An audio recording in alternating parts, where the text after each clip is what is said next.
Okay, so we are back. So,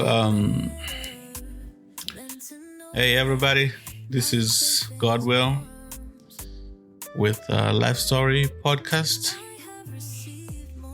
We've been gone for a while. It's almost the end of 2025.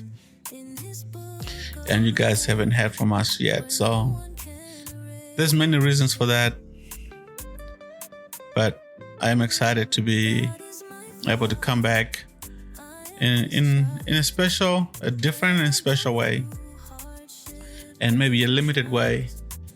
And to share with you guys just a little bit of what the next few episodes might be about. So again, welcome back everyone to all the folks who have discovered Life Story. Welcome. I hope you've enjoyed what we've put out so far. And to the new folks who are going to be discovering us through this coming series, welcome aboard too. Thank you for at least giving us the opportunity. We're going to be doing something slightly different this time around. I'm going to be sharing with you some thoughts, and they are based around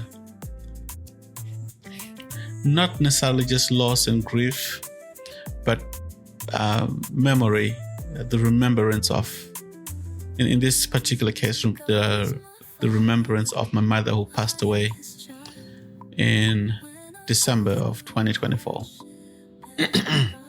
That also explains why there's been nothing really coming from me and my family in the since last year.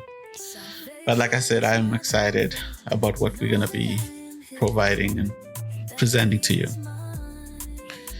So let's jump into it.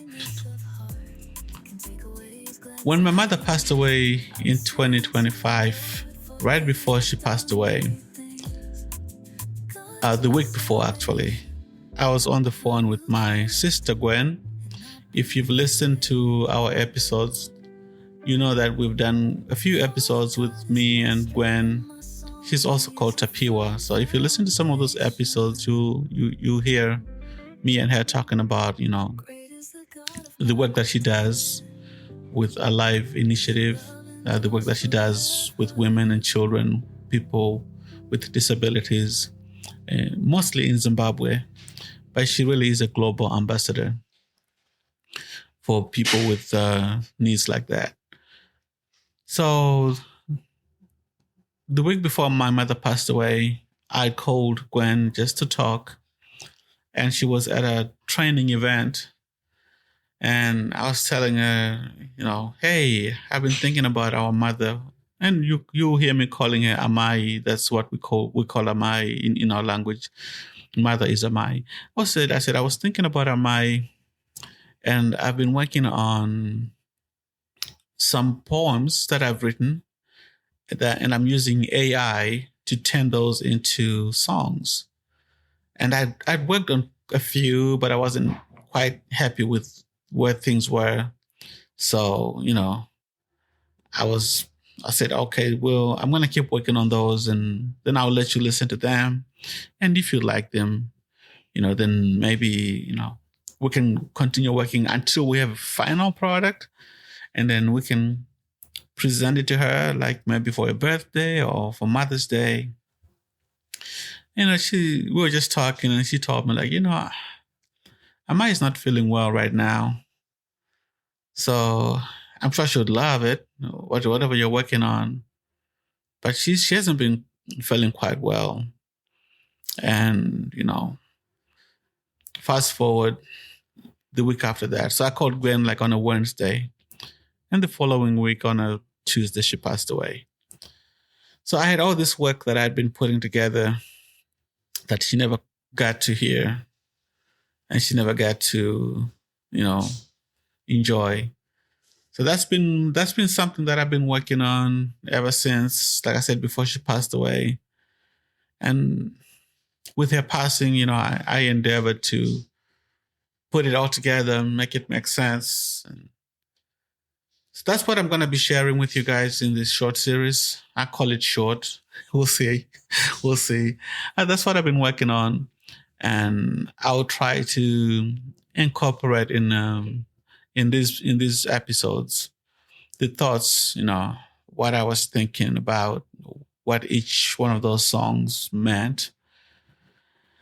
So the first song we're gonna talk about is called Multiple Blessings. Now, the way I did this project is I took 14 poems that I wrote and I turned them into, like I said, into AI music. But I didn't just turn them into AI music. I turned them into three distinct genres of AI music. So I'm using an app called Suno, and a lot of people are probably aware of this one. It's one of the big ones, I think. And it allows me to just create, and you can even pull the music out of that and do some more like arranging on outside using other tools. But I mostly stick with the tools that are provided in Suno, and I'm very happy with the product that I have. So what I did is with most of the poems, I did like three kinds of music. The first one is what I call deep soul, and deep soul is more of a laid back. You can hear the words more clearly. Now, Suno is not perfect, so the version that I was using, I think, was 4.0.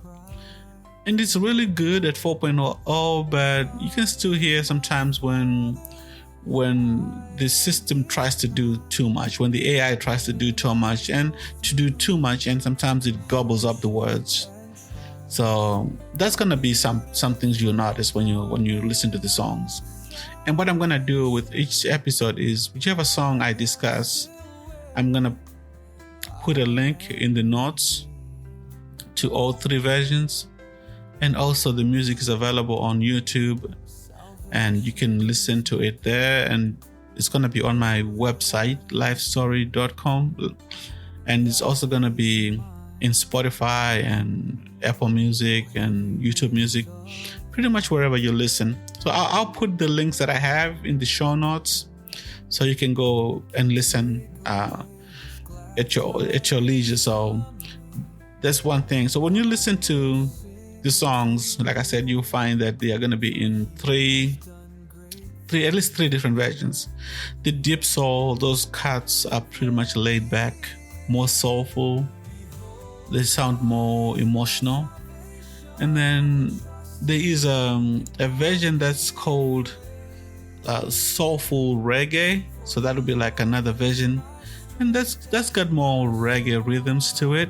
It might be classic reggae, it might be lovers reggae, there might be some dance hall reggae versions in there.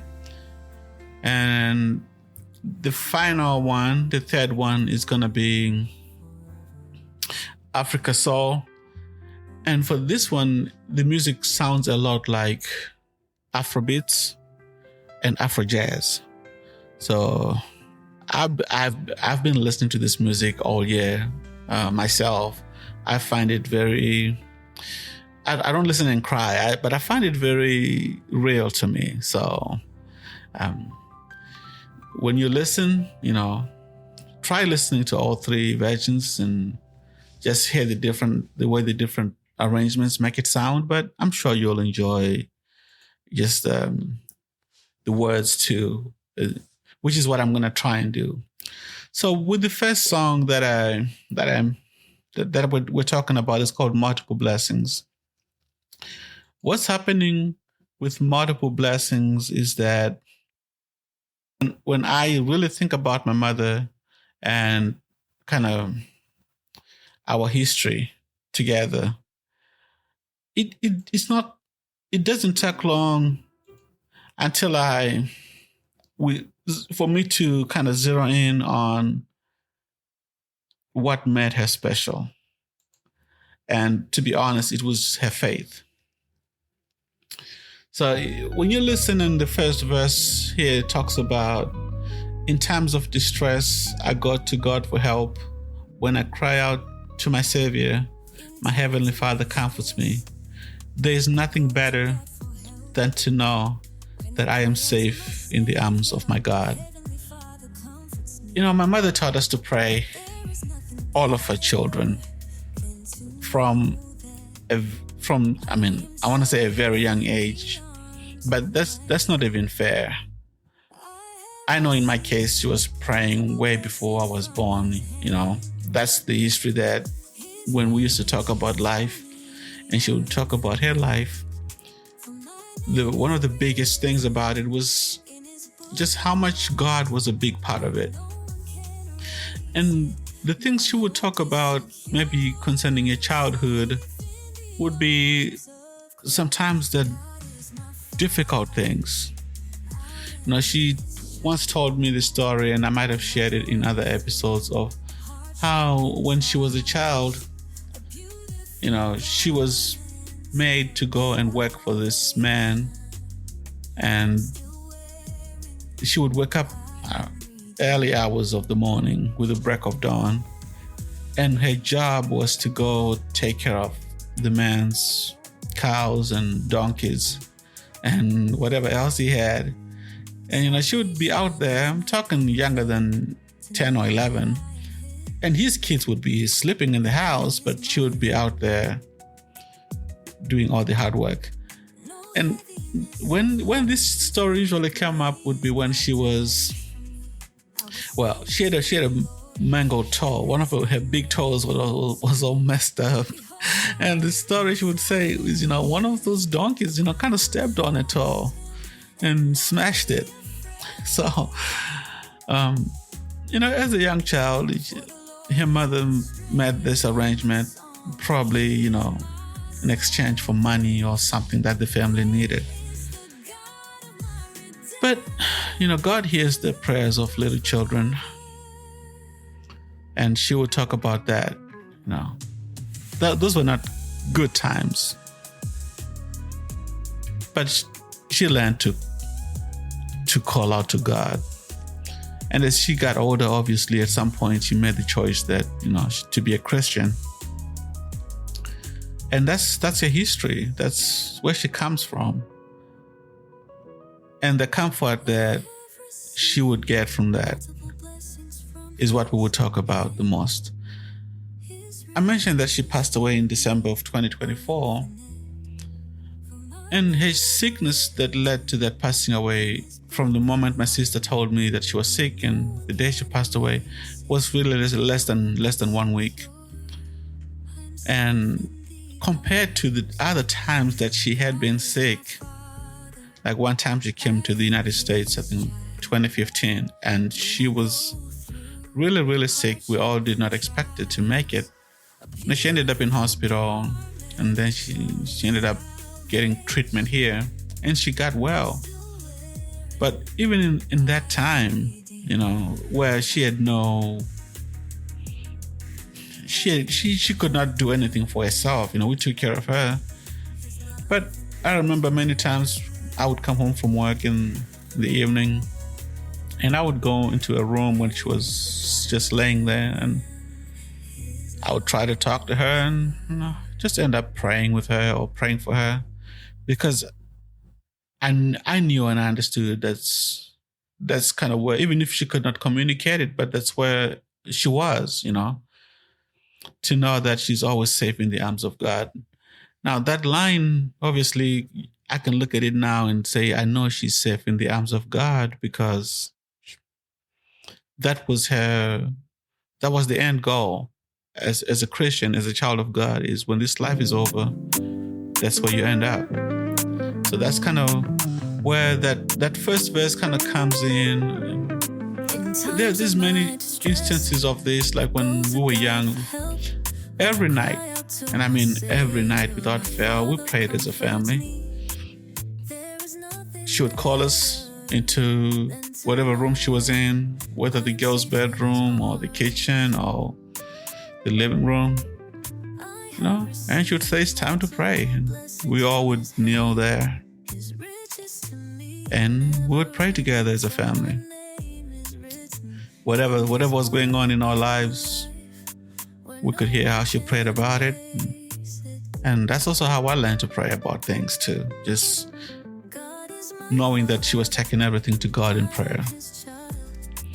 The second verse is also very, very much the same. It says, I have received multiple blessings from his hand.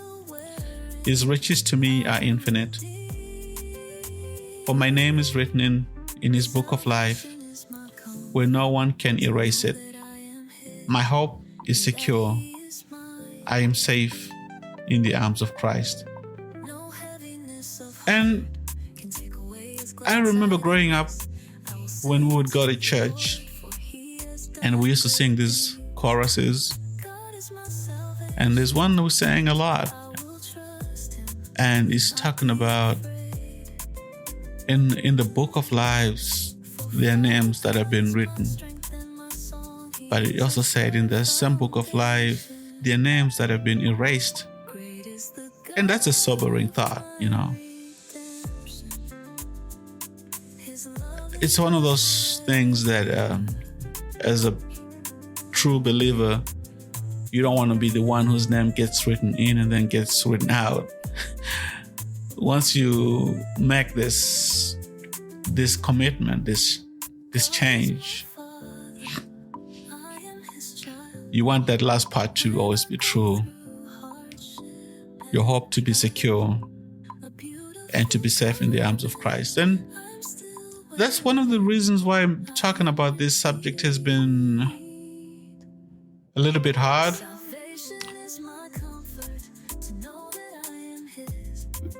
I honestly don't want to just come out and put a podcast episode here just preaching at people. But it's hard to not to do that this episode and the ones coming up after these, and not make it make sense, and not I don't want to sugarcoat what the story is about. Right from the beginning, I remember saying that Life Story is a podcast where we talk about things that are important to us as a family. No, we're not just here to build an audience and just, rack up numbers. I truly believe that when I do these episodes, when I do this work, I am putting down, and me and my family were putting down what we really believe in, things that we believe in, that maybe one day when I'm gone, my kids can look back and say, well, yeah, we know who this guy was. Some of it has been recorded so they can go back and listen. But also for whoever gets to listen to this, it should also have the same, get to know who we really are, at least who I really am. This third verse says, God is my father. I am his child.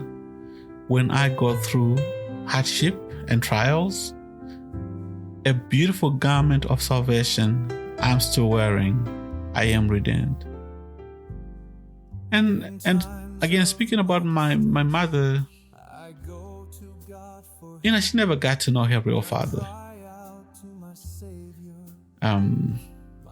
It's one of those things that towards the end of her life, my brother, Rai, he reached out to me one time and he said, hey, we need to find out, Amai's heritage and find her people. Who knows? There might be people out there, that are part of her lineage. It would be nice to know them, to get to know them. And that would have been a nice thing. It would have been a beautiful thing, to be honest, to get to say, hey, we know her father and if she had siblings. But she never made that request herself. I think she came to the realization that God was her father. And whatever she needed, he was going to provide. And she never veered from that, And her life was not perfect. I mean, I shared a little bit about, growing up and having to be sent to work for this one man and his family. But that's not the only time when she would have needed a father to say, no, my daughter is not going to do that. There are other instances throughout her life where I believe, as a man myself with a daughter, I want her to know that no matter what age she is or what stage of life she is, that as long as I'm around, she can always come home to me and say, hey, my children call me Baba. They don't call me daddy or dad or whatever. They call me Baba, which is just father. So I would like to believe my daughter would say, hey, whatever comes my way, I can always call on Baba and he would be available. He will do what is needed. So my mother's testimony, a big part of her testimony is just this part saying, God is my father and I am his child. And I know if you want to go and search the scriptures, that's what it comes down to have that relationship of a father who takes care of your needs, who knows what you need before you even ask for it, and who knows how to give you the perfect blessings or the perfect gifts. He says, if you can take care of the sparrows, the birds, and the grass, things that when we look at, we know the grass just grows and it's gone, but he knows about it. The birds, they don't plant, they don't harvest, but he takes care of them. God says we're more precious to him than that. So as far as when I think about my mother and her legacy, yeah, she made it clear, not just to me. And the hope is by the time we get to the end of this series, I'm going to bring other voices in. I would like to bring in some of my siblings and other folks who got to know her really well. And you could hear them say the same things. Actually, my sister Precious, the one who comes before me, was telling me that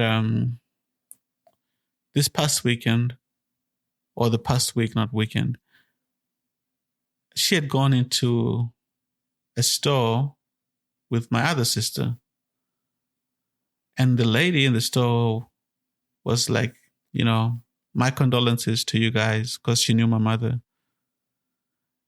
And she said, your mother, every time she showed up here, she always talked about the goodness of God. She always had a testimony. She always had something to say. And that's just one person, but there've been several who've said the same things. Like, she always came in and you knew that before she left, she talked about God. She made you know how good God was to her and would be to others. So for someone who grew up not knowing her biological father, I think she really embraced the love of God to where it became the most meaningful thing in her life. And as much as I would love for my children to go around telling the world how good I am, I don't suppose that's ever going to happen. Like, they cannot live their lives just saying, my father is the greatest. Also, I don't want that. But I think with God it's different. I know that with God it's different. Throughout her life, many people came to know God because of her. And I'm talking about family. I'm talking about neighbors. I'm talking about strangers. She really, when she turned her life over to him and she found what she was looking for, she could not say enough about, God is my Father. I am His child. And then I don't know which number of verse I'm on now, but it's second to last. It says, salvation is my comfort, to know that I am His and that He is mine. No heaviness of heart can take away His glad tidings from me. I'll sing unto the Lord, for He has done great things for me. And I'll go ahead and just read the last verse, which says, behold, God is my salvation. I will trust Him and not be afraid. For the Lord is my strength and my song. He is my salvation. Great is the God of my redemption. His love endures forever. The last verse really, the part that says, I will trust Him and not be afraid. One of the things that, of course, I miss not being able to be with her when she passed away.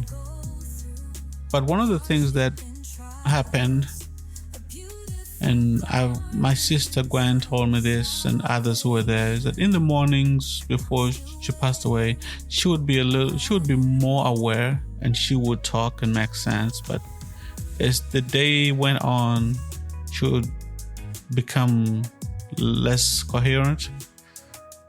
But in the moments when she was with it, so we're talking about less than a week in the time frame, she would be talking to people and talking to them about prayer, about God.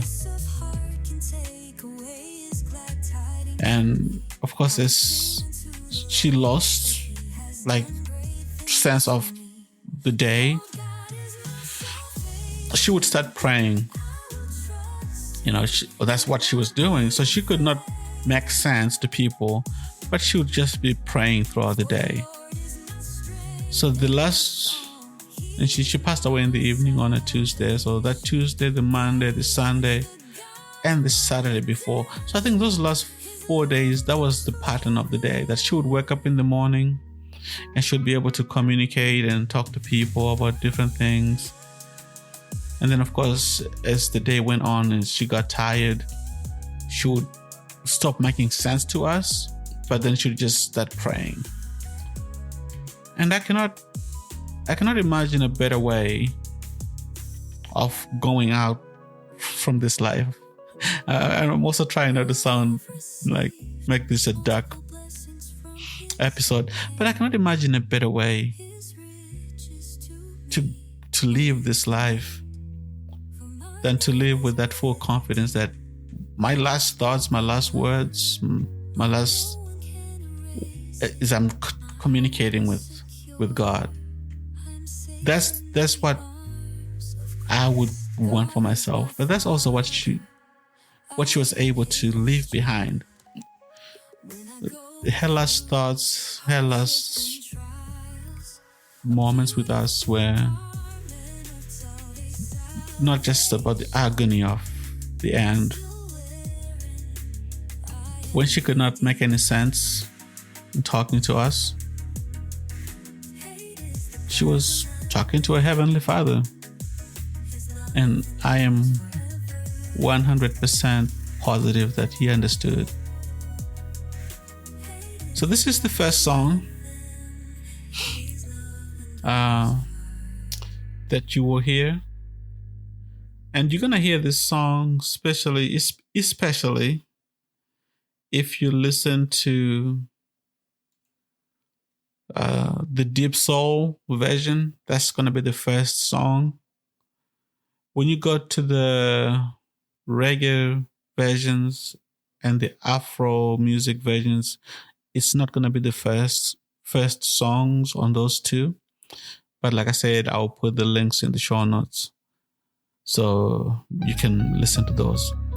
But this is kind of what I'm trying to do.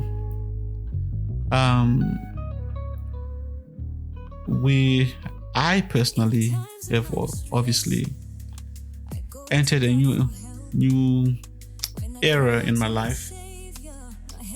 My father passed away in 2018, and my mother passed away in last year, 2024.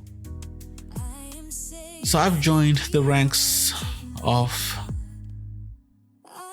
folks who lost both parents, and I'm now a leader within my generation of my family.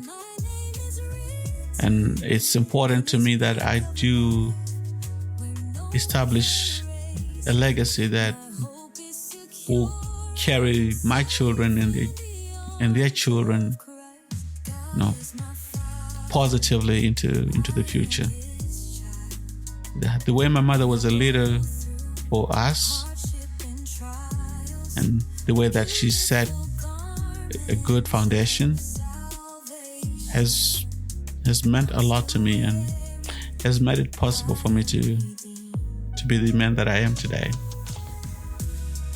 So this is a taste of what's to come. I hope as you listen, you will find it encouraging, and you will find it, I would like to say, helpful.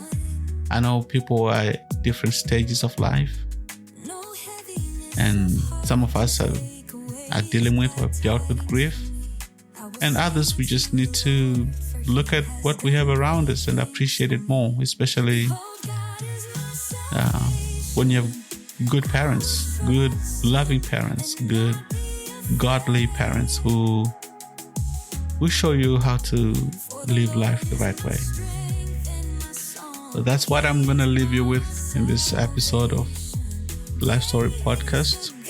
We're going to call this Season 5, Episode 1, and we'll see how many more we can have. So again, thank you for listening. Thank you for sticking around.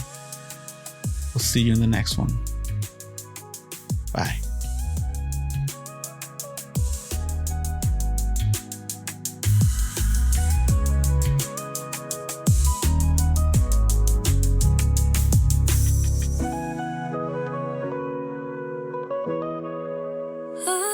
Received multiple blessings from his hand.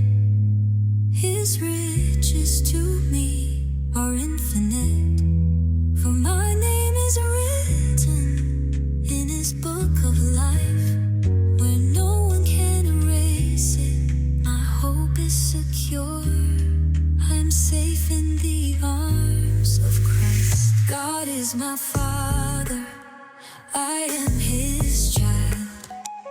When I go through hardship and trials, a beautiful